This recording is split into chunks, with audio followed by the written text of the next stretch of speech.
طبی دنیا، صحت کی دنیا۔ بسم اللہ الرحمن الرحیم۔ سامعین محترم، ایک بار نبی پاک صلی اللہ علیہ وآلہ وسلم حضرت مولا علی شیر خدا رضی اللہ تعالیٰ عنہ کے ہمراہ ایک صحابی خاتون جن کا نام ہے حضرت ام منذر رضی اللہ تعالیٰ عنہا، آپ کے گھر تشریف لے کر گئے تو حضرت ام منذر رضی اللہ تعالیٰ عنہا کے گھر کھجوروں کا ایک درخت تھا جس سے کھجوریں نیچے لٹک رہی تھی۔ تو آپ صلی اللہ علیہ وآلہ وسلم نے وہ کھجوریں توڑ کر آپ نے تناول کرنا شروع کر دی۔ حضرت مولا علی شیر خدا رضی اللہ تعالی عنہ نے آپ نے بھی وہ کھجوریں توڑنے کی کوشش کی اور کھانے کی کوشش کی، تو آپ صلی اللہ علیہ وآلہ وسلم نے حضرت علی شیر خدا رضی اللہ تعالی عنہ کو منع فرما دیا۔ آپ صلی اللہ علیہ وآلہ وسلم نے فرمایا کہ اے علی، آپ کھجور نہ کھائیں کیونکہ آپ کی اس وقت طبیعت انتہائی کمزور ہے۔ تو اس کے بعد حضرت ام منذر رضی اللہ تعالی عنہ نے حضرت مولا علی شیر خدا رضی اللہ تعالی عنہ کی بارگاہ میں چقندر کو پیش کیا، تو آپ صلی اللہ علیہ وسلم نے فرمایا کہ اے علی، اس کو کھاؤ۔ تو یہ بات جو اس حدیث پاک سے، یہ ترمذی شریف کی حدیث پاک ہے، تو اس حدیث پاک سے جو بات اخذ ہوتی ہے، جو قابل غور نکتہ اور قابل غور قابل توجہ بات ہے، وہ یہ ہے کہ آپ صلی اللہ علیہ وآلہ وسلم خود تو کھجوریں تناول فرما رہے تھے، اور اس کے علاوہ بھی آپ صلی اللہ علیہ وآلہ وسلم نے بہت سارے مواقع پر کھجوروں کے بہت سارے فوائد بیان کیے ہیں کہ یہ بھی اس کا فائدہ جسمانی طاقت کے لیے بہت اچھی چیز ہے۔ خود بھی تناول کثرت کے ساتھ کھجوریں آپ تناول فرمایا کرتے تھے، لیکن اس وقت آپ صلی اللہ علیہ وآلہ وسلم نے حضرت مولا علی شیر خدا رضی اللہ تعالی عنہ کو کھجور کھانے سے منع کیوں فرمایا؟ محدثین لکھتے ہیں کہ حضرت علی شیر خدا رضی اللہ تعالی عنہ کی اس وقت آنکھوں کو شدید تکلیف تھی، تو اس وجہ سے آپ صلی اللہ علیہ وآلہ وسلم نے حضرت علی شیر خدا کو کھجور کھانے سے منع فرمایا۔ لیکن تو اس حدیث پاک سے جو ایک نتیجہ اخذ ہوتا ہے وہ یہ ہے کہ ہر وقت ہر انسان کے لیے ہر چیز ایک جیسا اثر نہیں رکھتی۔ ایک انسان ہے، اس کے لیے کھجوریں بہت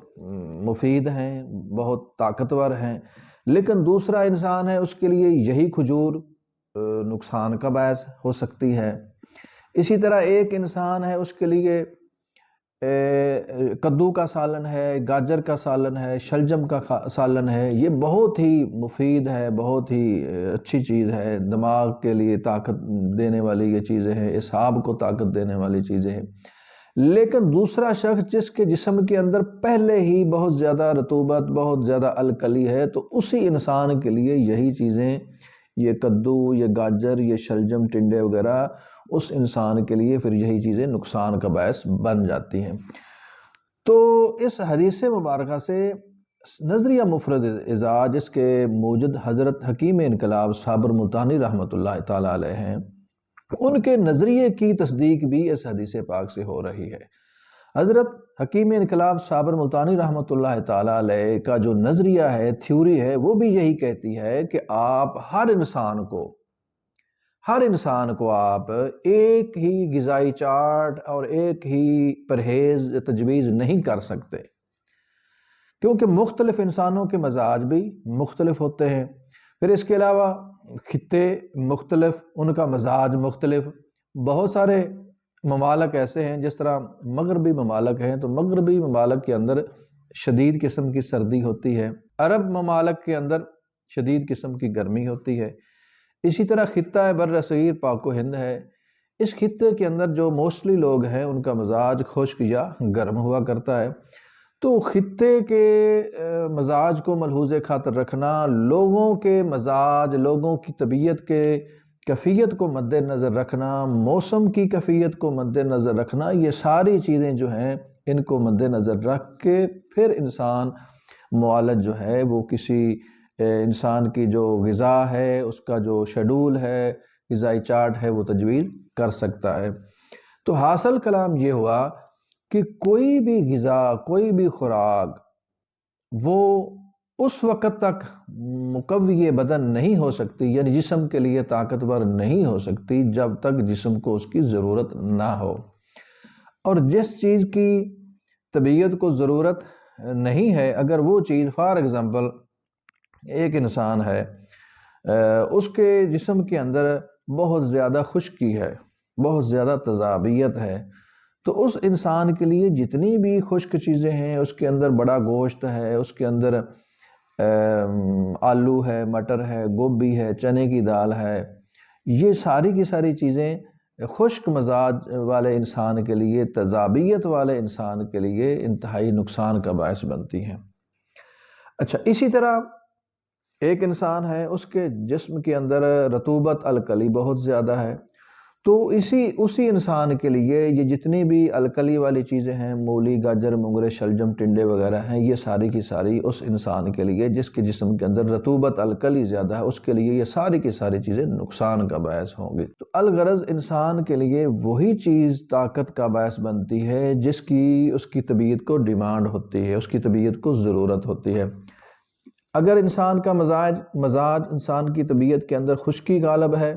تو اس انسان کو گرم چیزیں زیادہ مفید اور کارگر ثابت ہوں گی، تو اس کا جو غذائی چارٹ ترتیب دیا جائے گا، اس کے اندر گرم چیزیں زیادہ شامل کی جائیں گی۔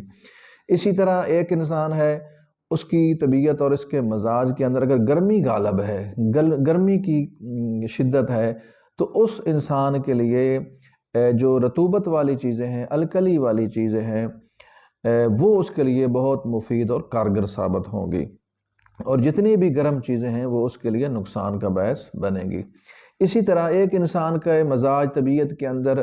بلغم زیادہ ہے، رطوبت زیادہ ہے، الکلی زیادہ ہے، تو اس انسان کے لیے جتنی بھی خشک چیزیں ہیں، فار ایگزامپل چنے ہیں، چنے کی دال ہے، بڑا گوشت ہے، تکے کباب وغیرہ، پکوڑے، سموسے، یہ جتنی خشک مزاج چیزیں ہیں، یہ اس انسان کے لیے بہت ہی مفید اور کارگر ثابت ہوگی جس انسان کے جسم کے اندر الکلی اور رطوبت کی کثرت ہوگی۔ اس کے لیے مٹر بھی بہت مفید اور کارگر ثابت ہوں گے، اس کے لیے چنا بہت مفید اور کارگر ثابت ہوگا۔ گویا جو ہم متوازن غذا کا جو پیمانہ اور معیار ہے، متوازن غذا کا، وہ یہی بنتا ہے کہ ہر انسان کی متوازن غذا جو ہے وہ دوسرے سے یکسر مختلف ہوا کرتی ہے۔ متوازن غذا وہی ہے جس کی انسان کی طبیعت کو ضرورت ہے، جس کی جسم کے اندر کمی ہے۔ جس چیز کی جسم کے اندر شدت ہے یا کثرت ہے، تو وہی چیزیں اس کے لیے مضر اور نقصان کا باعث بنتی ہے۔